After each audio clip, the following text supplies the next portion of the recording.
Pourquoi avoir créé Patrimonia? Les années 90, le début des années 90, c'est l'essor de la gestion de patrimoine.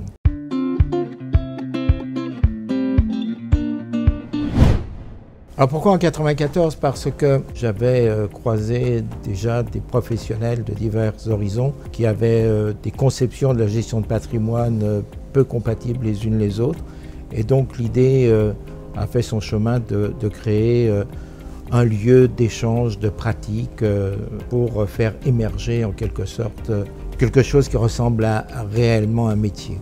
On est passé, si vous voulez, d'une vision dans laquelle on appelait gestion de patrimoine la prescription de produits relativement simples à une complexification toujours plus grande avec des interférences du droit fiscal, du droit civil. On a vu émerger à ce moment-là, ce qu'il est convenu d'appeler l'ingénierie patrimoniale, une vision à la fois plus globale, plus transversale des choses. Patrimonia n'aurait certainement pas vu le jour sans le soutien indéfectible d'au moins deux personnes, que sont d'une part Sandrine Lemoine, qui à l'époque était rédactrice en chef de l'Argus, mais aussi Alain Metternich, un grand monsieur de la presse en général et de la presse financière en particulier. Et puis d'autres, bien sûr, tels que Pierre-Laurent Fleury, qui était président de la première association de conseillers indépendants. Guy Marty, bien sûr, une personne d'influence dans la gestion de patrimoine.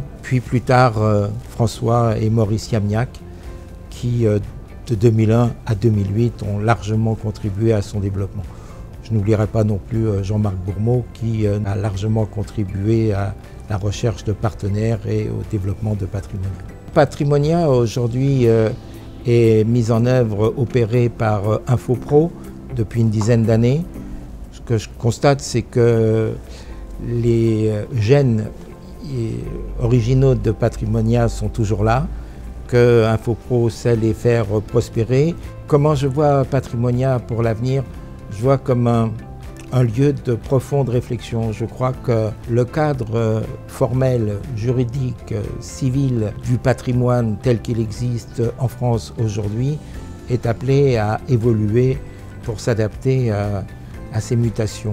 Patrimonia a de l'avenir parce que ça a été, c'est et ce sera le lieu de réflexion prospective quant à la gestion de patrimoine face aux mutations sociales à venir.